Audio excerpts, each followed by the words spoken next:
going on, everybody? Thank you so much for coming back, and if it's your first time, then welcome. Now, I hope you enjoy this, and remember, as of now, it's time to slip into a mind that's not our own. So let's go. Now, it seems like a lot of places have an Area 51. Certainly the US does. And then, I forget, something that begins with Pine. There was a show on it on Netflix that has to do with Australia. Now, what I'm going to bring to you this time is from England. So, in December 1980, a series of mysterious lights beamed from Rendlesham Forest in Suffolk, England. Now, the unexplained phenomenon is one of the most famous reported UFO events in history and has garnered the nickname of Britain's Roswell. Now, obviously that's a nod to the well-known UFO incident that took place in New Mexico in 1947. But you see, the Rendlesham Forest incident has taken on near mythical status. Now, what is the truth of it though? Over 40 years ago, are we actually any closer to understanding what happened that cold and frosty winter's night? Well, to answer this question, we must go back to the start and relive the events of December 26th, 1980. So back then, within the leafy surroundings of the Rendlesham Forest was RAF Woodbridge, a World War II era military airfield. Now, which at that time, it was occupied by the United States Air Force.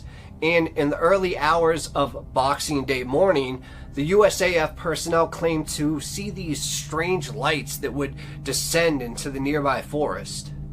Now, initially, believing that the source of light was maybe a downed aircraft, the men went to go investigate. Now, upon entering the forest, the servicemen could hear animals from a nearby farm that were literally going into a frenzy.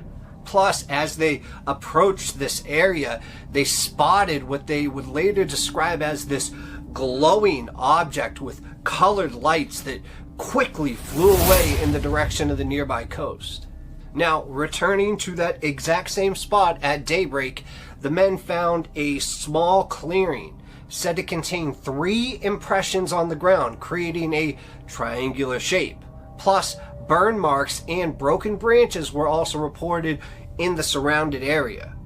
Now, 2 days later, Deputy Base Commander Lieutenant Colonel Charles Halt, who detailed the events in a memo to the UK Ministry of Defence, went into the forest with the servicemen in the early hours. So after taking him into the clearing to show him the impressions on the ground, Halt witnessed similar events to those on the 26th, and the farm animals were making a racket whilst the flashing light was said to descend right upon the men at that time. So Halt then described these 3 mysterious illuminations, likening them to the stars but hovering just above the horizon, with the occasional stream of beaming light from them. So 2 weeks later, Halt sent his memo to the MOD. Apart from hearsay and rumor, the general public was none the wiser about the events of December 1980. And in case you didn't know, MOD stands for Ministry of Defense. Now, weirdly enough, 2 suited men visited forestry worker Vince Thurkettle during this period, and they just absolutely bombarded him with these questions about whether he saw anything on the nights in question. First, they would say, did you go? Did you leave the house at all that night? And did you see anything? And Vince just said, what? And that's when they said, there's a report of some red lights in the forest, and we're just checking.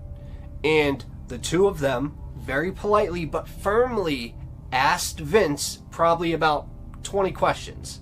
He actually thought they were journalists. Then at the end, they suddenly said, oh, well, fair enough. There's probably nothing in it. Then they left. So Vince bought the papers, the local papers, every type of paper around every day for the next few days to find out what was going on. And of course, there was nothing in any of them. Now, it took a further 3 years for the memo to be released into the public domain by the US government. And when it did, this story hit headlines across the world. I mean, the Rendlesham Forest incident became the UFO capital of the UK, with the event spawning numerous books, TV shows, and articles. Now, capitalizing on its newfound fame, the Forestry Commission created a UFO trail in the forest. Now, that even features a model of what the American servicemen claimed to have seen.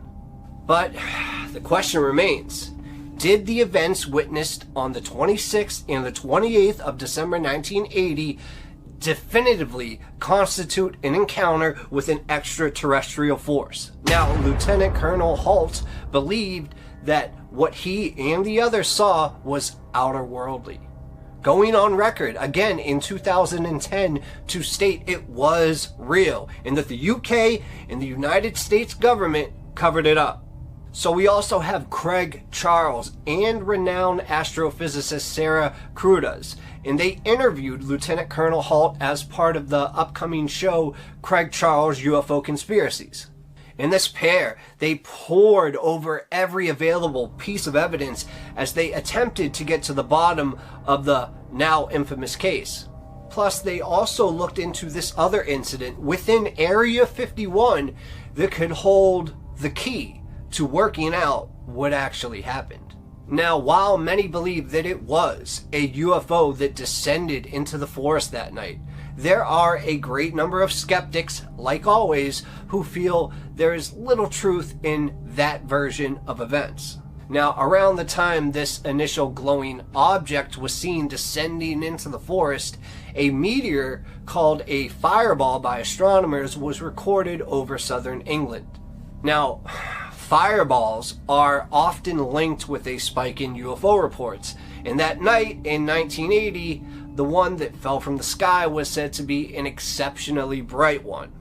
Now, could the Rendlesham Forest incident simply be a case of misidentification? But what about the flashing beam of light the servicemen saw upon entering the forest? It has been suggested that the source of this was a nearby lighthouse, which is known to have shined in that direction of the forest before.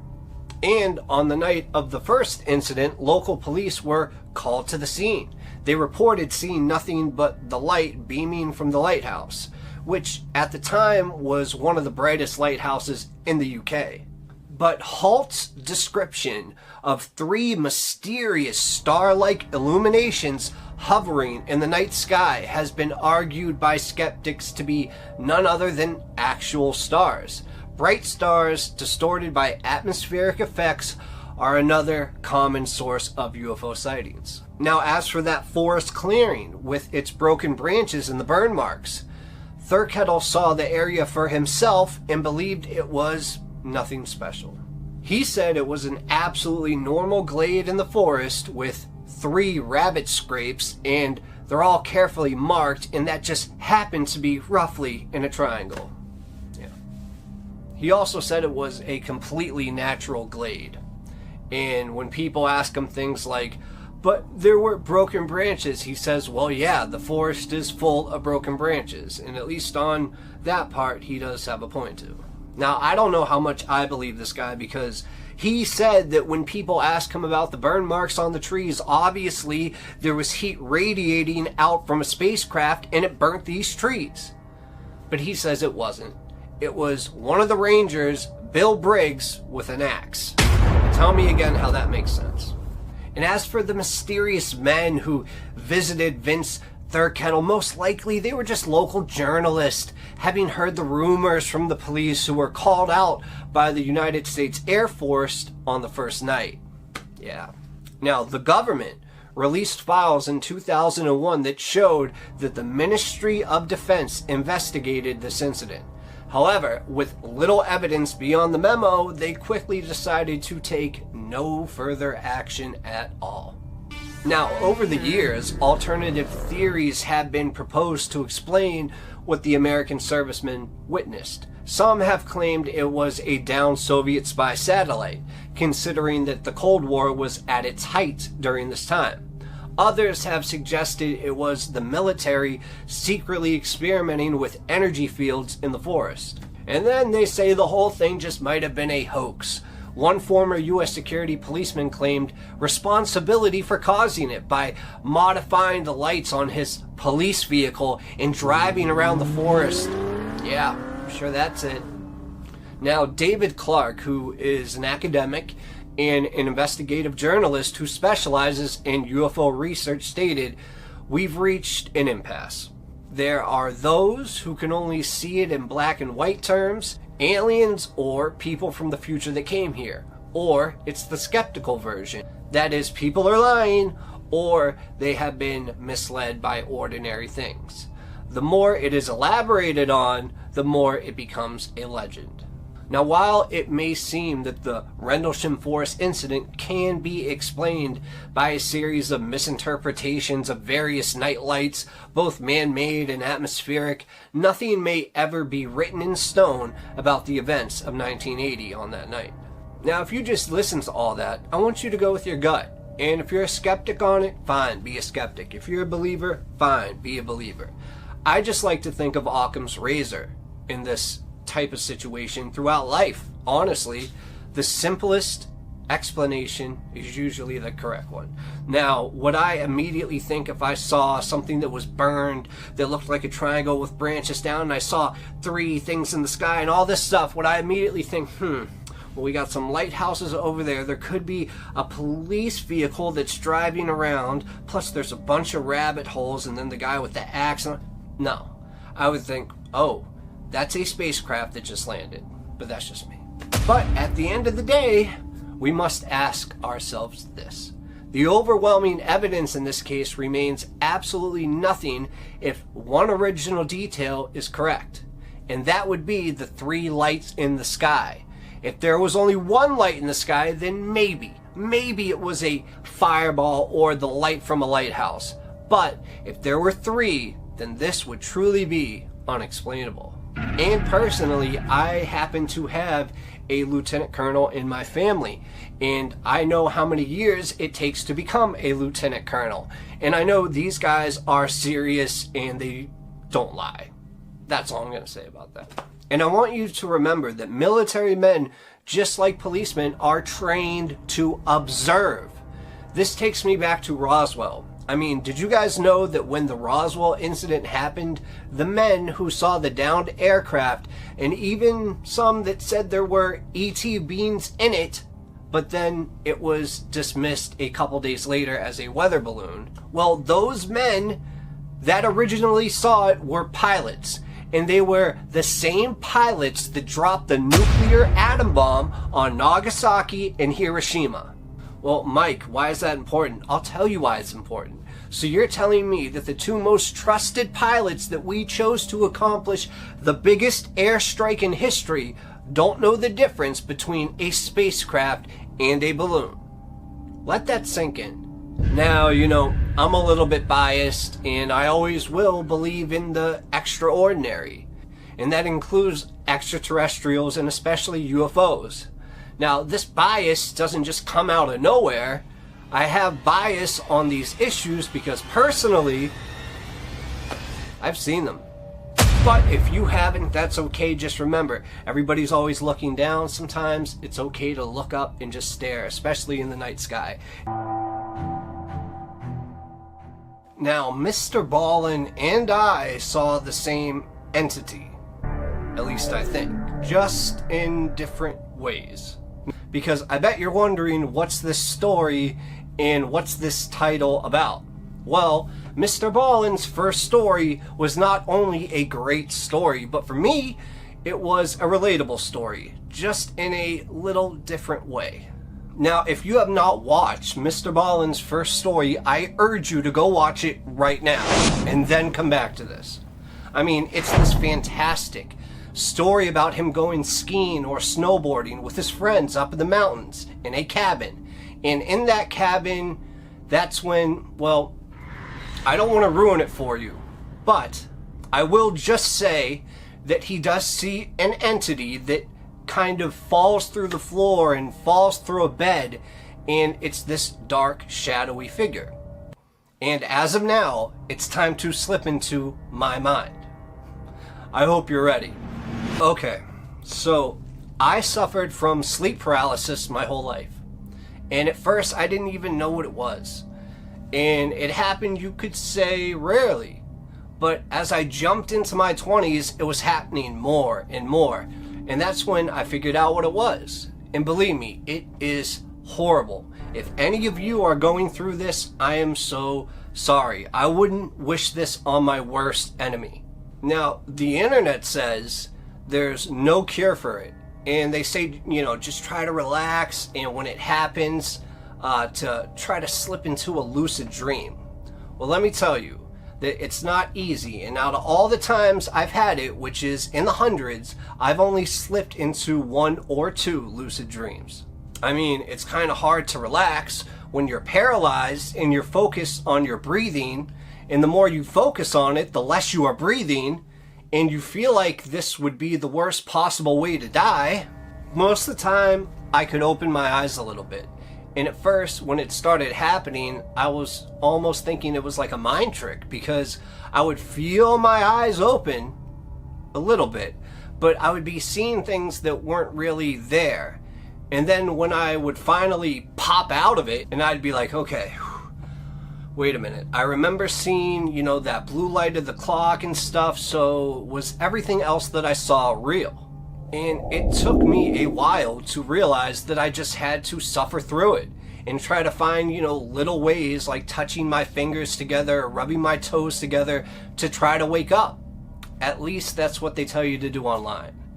And sometimes it worked, but most of the time it didn't. But about 3 years ago, I had this stint, you could say, for 6 months where I got sleep paralysis every night. And you guessed it, it was the worst 6 months of my life. Now, during these 6 months, I had multiple crazy experiences, and I'm just going to focus on 1 or 2 of them in this story. In horror movies, like that movie Lights Out, where you see a black shadow, the lights flicker, and then it's closer. The lights flicker again, and it's even closer, and closer, and closer. Well, that's what happened to me, and it was absolutely terrifying. Okay, so it was a typical night where I expected the sleep paralysis to happen, and I absolutely did dread it, but I was about 3 months into this every night sleep paralysis time, so I was just hoping that it wouldn't last long tonight. Or maybe I would get a reprieve and it wouldn't happen at all that night. But it ended up being one of the worst nights ever. Okay, so I fall asleep, and that's when I wake up about an hour and a half later. And that's when it happens that my eyes start to open and I realize I am absolutely paralyzed, can't even move a finger, I can barely breathe, and it literally feels like there's a 50-pound weight on my chest.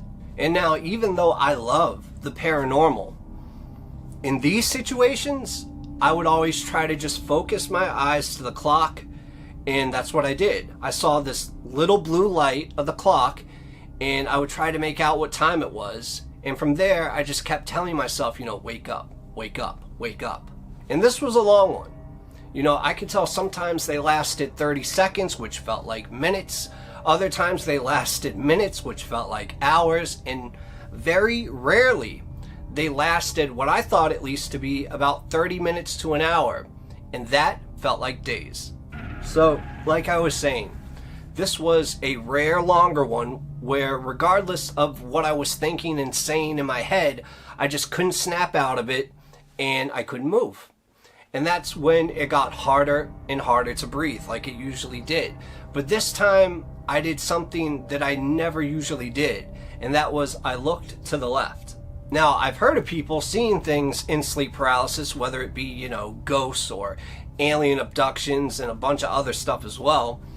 And what I saw was almost exactly what I thought I would see at that moment, which is really weird. It was a black, evil-looking shadow that resembled a human being. Now, my adrenaline instantly started elevating, even more than it already was.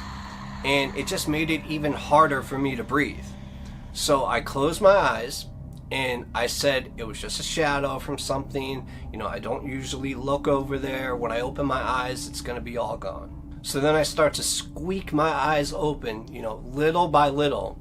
And as they're about halfway open, I see the exact same shape, the exact same ominous dark shadow, but now it's at the side of my bed. And I start, for the first time ever, to get extremely scared during sleep paralysis. I mean, I'm always scared, but never like this. Never. You see, at the time, I was sleeping at my parents' house, and at least I thought during that moment that my door was being opened. And I thought maybe my mother or father heard me trying to wake up, and I know that sounds silly, but at the moment, that's what I really thought. So the door opens, but I don't see anything or anyone opening it. And then I immediately look back to my left where that thing was standing near the bed, and I don't know how, but now it was right in front of me, no more than like 3 feet away, basically sitting on me. And the strange thing is, I couldn't see its face, even though it was so close to me. It was so dark, but I could see the hands. And in the hands, it was like something you would see out of a horror movie. They were like this dark, green, and kind of veiny. And the hands had these like long nails that did not look like they were from a human, mind you. They actually didn't. They were like more pointy, if that makes sense. So at this point, I start internally screaming for it to get off me, and go. And I look back at the door, and now the door is closed. And in my head, I'm like, is all of this just me imagining this? I really didn't know what to think. So as this thing is on top of me, and its hand starts to reach towards my face, my heart just starts pounding and pounding and pounding. And I'm telling myself, more than I've ever told myself before, wake up. You gotta wake up now. And I closed my eyes and didn't open them again until I actually did pop up from bed a couple seconds later, finally able to move. Now, nothing was in front of me or behind me or in the corners, and the door was still closed. So I started, moving my legs around, and I took a drink of water, and I was so tired, as I usually was when I woke up from sleep paralysis, but this time I did not want to risk going back to sleep. So, do I know exactly what it was? No. But I do know one thing. It wasn't the last time that I saw it. Okay, starting to get the chills, but this was my second time, and maybe the more extreme time that I saw this entity. And it was when I fell asleep in the living room on the chair. I was leaned back reclining after watching a movie. Now, I'm not going to overtell these stories for you in a dramatic fashion. I'm just going to tell you exactly what happened, and that's it. So I fell asleep in the chair, and I woke up a couple hours later, and I could tell it was a very bad case of sleep paralysis, just because of the way my neck was laying so far back from being on the chair the way that it was. I was like this. I was like, oh, I can barely breathe. So I knew it was going to be a hard thing to wake up. And that's when things kind of started to go off the rails. Now, I could have swore that I actually moved my neck up a little and was almost awake, opening up my eyes little by little in the living room. And right in front of me, standing almost right above me, I saw the exact same creature, whatever it was. And I saw the arms again, and immediately I got terrified. Now, I don't know if this next part was a lucid dream or an out-of-body experience or real or whatever, but basically this thing grabbed me by the foot, and I fell to the ground from the chair off the side of it, okay? And it literally, when it had me by the foot, I start clawing my way to a door that was about 4 feet away from where my parents were in. And I swear to you, it looked so real. Everything was so vivid, and at this moment, I could see the black shadow creature pulling my leg, and I'm still grasping at the floor, pulling myself inch by inch closer to the door until I actually do get to the door. And I'm laying on the ground, and I just start pounding on the door with my right hand. And I just keep pounding on that door, and I'm screaming for help. And I keep saying, help me, help me. I truly thought I was awake at this point. And I just keep knocking on the door while on the floor and screaming for help, but nothing ever happened from there on. That's when my body popped up and I was still in the chair. My body immediately like jumped up, like I got shocked, and I looked to the left and the right, and then I held my chest because it was bad. And then I took a look at the door and I'm like, wait a minute, I thought I was just on the ground. What's going on? Now that was probably the scariest night of my life. And after that, I did hours and hours of reading and research on sleep paralysis and how to avoid it. And basically, after a while, the only thing that would basically help me was sleeping at a 45-degree angle so my head was up high. Believe it or not, that kind of stopped it. At least either that or for some other reason it just stopped. And I still to this day get sleep paralysis, but once again, we're back to that rare stage. It's rare for me to get it, which I am so thankful for. Now, can I tell you 100% that what I saw was real? No. But can I tell you 100% that what I saw was purely my imagination? No. 3 stories of things that shouldn't happen, but happened anyway. Now, I'd like to thank you for coming into today to listen to these stories. I got 3, and these 3 stories are absolutely incredible. I mean, it is hard to even tell you about this, but I'm going to do my best. Now, these 3 stories come from one person, and this person is named David Bernafatti, okay? And this guy is so interesting, I truly do trust him. A lot of you are going to be like, oh, he's schizophrenic, oh, he's this, oh, he's imagined it. No, from what I've gathered, David Bernafatti has lived a crazy life. And I think he will be writing a book that all of us in the future should purchase. But these 3 stories are all paranormal, and they are all extreme. So buckle up and get ready, because as of now, it's time to slip into his mind. Let's go. In the late 1950s and early 1960s, it was a very different time. And, you know, the sky and the atmosphere, they were just different. The sun was golden all day, like colors you see now only at sunrise and sunset. And the sunrise and sets were bold red. And you see the atmosphere was also tinged with this beautiful golden light. Now, rock music was forming and exciting. You had the Kinks, Animals, and David Clark 5. They were all special and innovative, and it was a beautiful time to experience. Now, during this time, my parents purchased our first house, and the only thing that separated our backyard from the U.S. Army's Rocky Mountain Arsenal was 100 yards of vacant lot, a train track, and a 2-lane highway. Now, the sky would always hang over and appear as this deep blue, but always with that golden tinge in the air. And I've often thought it was from atomic testing. I mean, the Rocky Mountain Arsenal was a place where the Army stored banned poisons and weapons like nerve gas. And they imported these exotic animals and monitored them to detect, sarin and other gas leaks.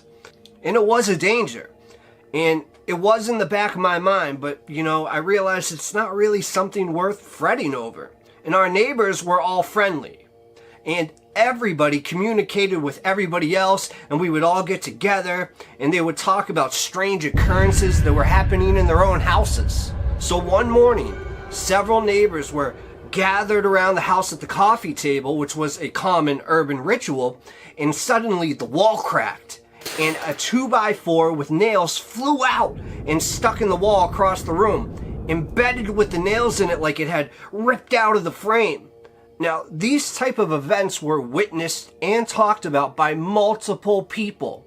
Now, in my house, things were more normal, for the most part. When I would go to bed, I had my own room, and I would be terrorized night after night. You see, as soon as my parents went to bed, a parade of faces, disembodied heads would float out of the bottom of my closet, rising at an angle upwards, across the floor, then up over my bed and above my head, and then disappear through the wall above me. Now, The faces were of different people that I never met or didn't know. And the color of their skin varied from yellowish to green. And they mostly had these scowls or these unpleasant expressions on their faces, and they were actually both male and female. You gotta understand, this would absolutely paralyze me with fear, but I would try to scream and nothing would come out. And for the longest time, I would try to muster up all my strength and just let out this little shriek and run stumbling with my legs like rubber into my parents' room. And I'd wake up my folks, and of course they were not amused or sympathetic at that point. You know, they insisted it had to be bad dreams and ordered me off back to bed. So there, in the darkness, the parade would start again. And this occurred from the age of 3 until I was about 6 years old, pretty much every single night. One night, I actually managed to fall asleep and awoke to a full-figured green man with a full black beard and long black hair, and he was strangling me. Somehow, I don't know how, I managed to escape, and I ran to my parents' room and was so distraught they actually listened to me and actually checked my neck where there actually were red marks. This time, they let me crawl in bed with them for the night.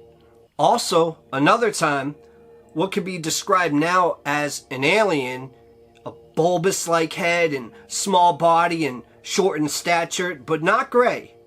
It was yellowish and wearing a silver suit, and this thing lifted me up and walked me through the wall into a strange space where everything was dark blue, kind of like gunmetal, and the walls had these cubic and rectangular protrusions. It carried me over to a hole in the wall about 2 feet high, and it bent me over and stuck my head and the upper half of my torso from the waist up into the hole. I was stuck. I was stuck there in that bent over position, and I was terrified. It was a tight space like an MRI, and when I've had MRIs, it always reminds me of this event. Then the next thing I know, it's early morning, and I'm in bed with no trace of that entity being around at all. And then something like that never happened before or after. When I was 6 years old, I received a gift that was my prized possession, and this was none other than a transistor radio. Now, I wasn't allowed to play it at night, but I would turn it on and put it under my pillow with my ear over the speaker. And this actually stopped that nightly parade. Meanwhile, neighbors would gossip about the strange events going on in their own houses. And yes, we did also have a few strange events, but not as extreme as the neighbors. And when I was 10, while my family and I were at the movies, we came home and the house was on fire. It started in my bedroom, so we had to move. And about 15 years later, we were visiting a neighbor and close friend who still lived right across that street. She said strange events were still occurring. And about 5 years after that, we were visiting, and she told us she found out the neighborhood was built on an old cemetery and was the inspiration for the movie Poltergeist. Now, I don't know if that's true, the poltergeist part, but the cemetery part, that was definitely true. No wonder the developers would freak out when us kids used to dig 6 feet deep trenches and holes, and we just would cover them with plywood roofs. They'd yell and scream and try to chase us off, but, you know, we always returned.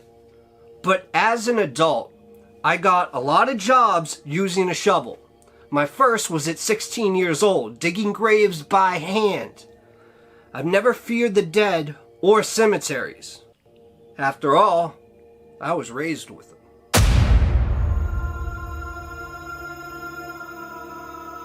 Now, I lived in a house for 16 years that had interdimensional doorways. Alright, I know, just hear me out. There were strange occurrences almost daily. And one night, around 2010, I was getting ready to go to bed. I didn't have my clothes off yet, but as I sat on the edge of the bed, I heard a crash sound from the living room that connects to the bedroom. And then it was weird. I heard this animal type steps, and then a shaggy dog came into my room. It passed me and went into my adjoining bathroom and started drinking out of the toilet. I remember it. It was light brown and about 2.5 feet tall at the shoulders. I only used the back door at that time for entry and exit, but I kept a tight ship, and the backyard had a 4-foot fence with a gate. I thought, geez, I must have, left the gate and back door open, which made no sense. So I grabbed the dog by its collar from the toilet, and I kind of hunched over while walking it out of the bathroom, out of the bedroom, out of the living room, out of the kitchen, to the stairs that left to the back door. And then I saw the stairway light was off, so I turned it on. In lucid dreams, it's supposed to be hard to manipulate light. So I took notice of this, and I always left the light on. Now, the back door was closed. I looked out the back door, and the gate was closed too. In my head, I'm just thinking, weird.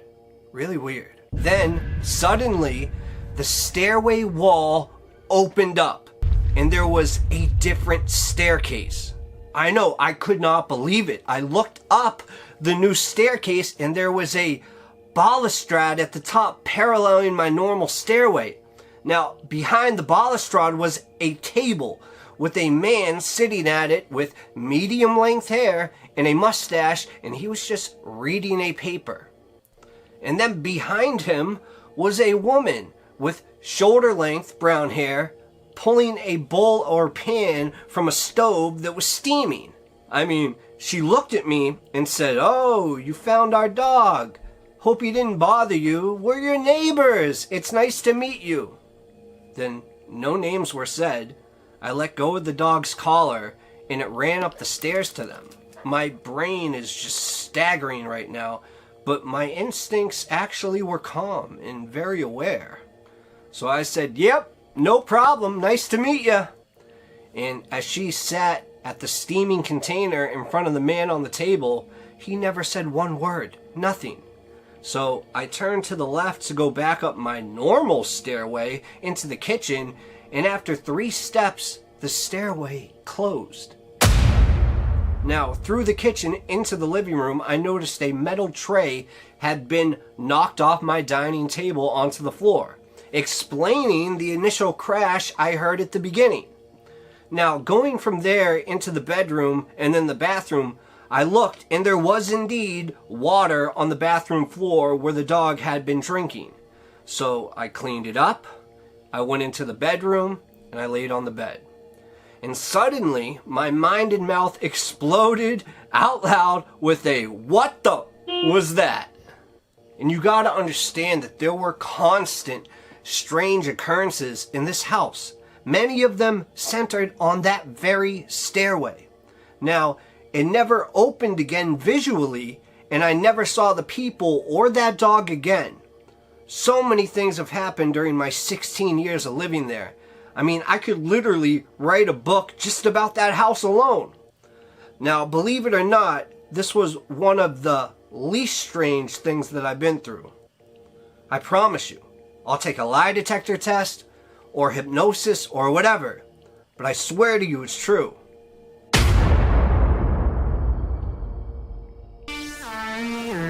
Alright, so on September 11th, 2013, it just started raining on the Front Range in Colorado.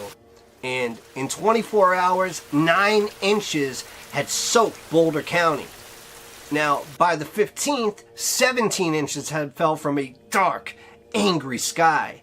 And this annual rainfall for the county is usually only about 20.5 inches. So during this, 8 people died. 11,000 were evacuated, 19,000 homes were damaged severely, and 1,500 homes were totally lost. Now, this created a great housing shortage, and a year later, the greedy landlords doubled the rents, and by 2015, they were tripled. I lived in the same house with the interdimensional doorway for 16 years and paid $850 a month. And in 2015, after bulldozing my backyard, my landlord raised the rent to $1,400 monthly. Now, it took me years and a lot of work and money to make that yard nice, so it was time to go. But all the housing was hard to find and also very expensive. I mean, not to mention it cost $50 to $100 just to apply for another place each time. So my friend John was renting this tiny studio apartment starting at $600 a month. And 10 months later, he was paying $900. And they told him it was going up to $1,200. So he and I hunted together trying to find a place where we could actually split the rent. I mean, it made sense. Plus, I had to be out by May 1st or pay the $1,400. So after 3 months, we found the perfect place and we're going to move in 3 days when the realtor called and told us that the sewer blew up under the house and that it wasn't fit for habitation. You know, he was sorry and promised to give us first dibs on the next available unit, but we were devastated. I mean, on the third day following this huge debacle, having no luck, I was praying pretty hard. Plus, 11:30 p.m. the night before I had to be out, I got a call from a patient asking if I wanted to live in the mountains. I asked, how far away from town?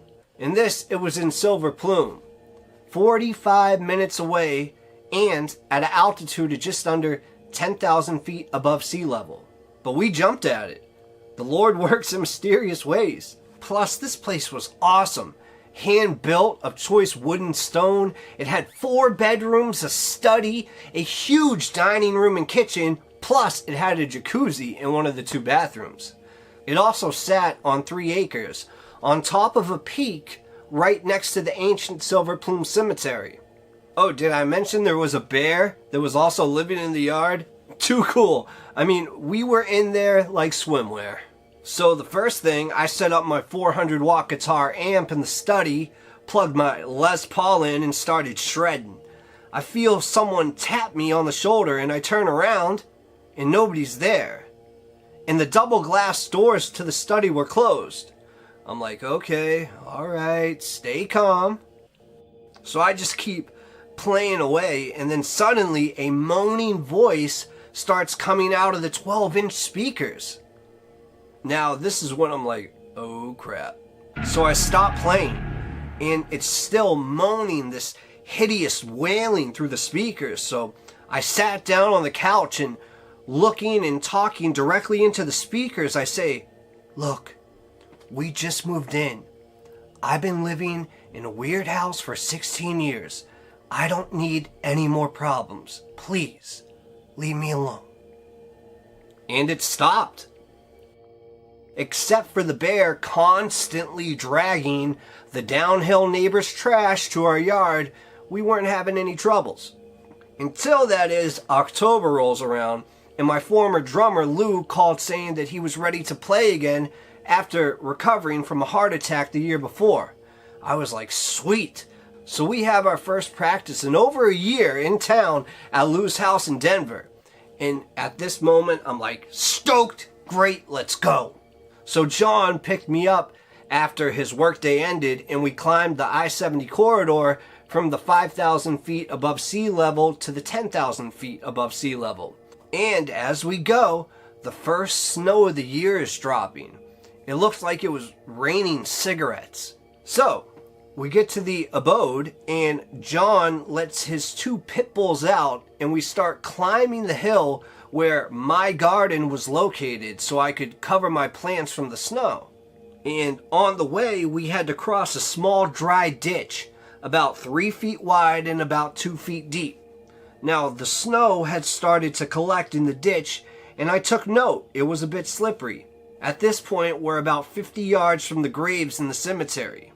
So joyfully, I cover the plants and start walking back down towards the ditch, with John and the dogs about 30 feet behind me. Now, approaching the ditch and remembering in my head it was a bit slick, I went into kind of this crouch position and started almost like duck walking like Chuck Berry, you know, with my butt about 2 feet from the ground. And I'm going through and everything is okay so far, so good. Then suddenly I felt this tremendous force belt my legs, and at the same time I felt like something grabbed me by the top of the head and the back of my neck, and up in the air I go until I'm about 10 feet high and horizontal. Now this force tips me to the left and positions me above a boulder on the other side of the ditch. Now from the bottom of the ditch to the top of the boulder was about 5 feet. The force slams my left side rib cage down onto the boulder and then releases me. But I can't breathe. At first I thought one of my dogs bowled me over, but when I look behind me, there's John, 30 feet away with both the dogs behind him. At first I thought I just got the air knocked out of me, you know, like when you kind of get punched in the stomach. But I soon realized it was my left lung and it collapsed. I couldn't talk or scream, even though the pain was unbearable. Previously, I was trained in martial arts and I studied the Sun Chi breathing, so I focused and I started to inflate my left lung. And it took about 10 minutes to inflate. But when it was inflated, I let out this scream that sounded like a 5-year-old girl getting her finger smashed into a car door. And no, I don't think 5-year-old girls are wimpy. I'm talking pure volume and pitch. I hope you get that picture now. I mean, the whole Silver Plume Canyon heard me. The pain was the worst in my life, and that's saying something. I mean, I've passed 3 kidney stones at home, and this was way worse. And then I looked at John, and his mouth was wide open, and the dogs were cowering right around his legs. I started crying, not from the pain, from the thought that this was going to put the band on hold again. John asked if I wanted to go to the hospital, and I said no. I'll just soak it in the hot tub and I'll be fine. So I soaked it and I prayed. And by midnight, it seemed better, so I went to bed, but the pain wouldn't let me sleep. Then, at 3 a.m., I started coughing up blood. John usually got up at 4 a.m. to leave for work by 5. So I went into his room and said, "Bro, I think I'm screwed. I'm coughing up blood." So he gets ready quick, and I'm at Porter Hospital in Denver by 5 a.m., and I'm in bad shape, but they make me anyway go through security, where they found my self-carved stone pipe in handmade leather pouch, and they tell me that I can't carry it in, and I must throw my pipe into the trash. I'm thinking, no way. So I try calling someone who can hold my stuff so I can go in. And remember, it's not illegal in Colorado, but there's no luck. So I'm waiting outside in this agony, and it's cold out, which made it worse, and I'm kind of just pacing at this point. And in front of the windows and the glass doors, I'm looking in and out, just pacing. And a female doctor finally sees me and asks security why I'm outside in obvious pain. And when they tell her why, she gets pissed. So they bring me in. I tell her the whole story, which, you know, they don't believe, and they roll in the x-ray machine. And then they see 4 completely broken ribs and a half-dozen fractured, plus a punctured lung. Awesome. They can't cast the ribs. They tell me to lay down for 8 weeks to 8 months until it gets better. I'm like, you gotta be kidding me. So John took pity on me and got me a Fire Stick TV, which was awesome. I must have looked like death because everywhere I went, people were freaked out before I even got close to them. Absolutely the worst pain ever in my life. I was mostly couch-bound for almost 4 months before I could practice with the band. And John said it looked like I was flying when it happened. Now, there were a few strange things that occurred after this, but nothing that injured me. I mean, I really think something tried to kill me or maim me. But the official story is, I slipped on ice. Also, let me know when I'm telling other people's stories like this in first person, if you want me to record them how I usually do it, or if you want me to record it like this where I just put, pictures up on the screen? Let me know in the comments right now. Thank you. Thank you guys so much for listening. I really appreciate it, and I hope you enjoyed these stories. And I got a lot of stories that are about to come at you as well.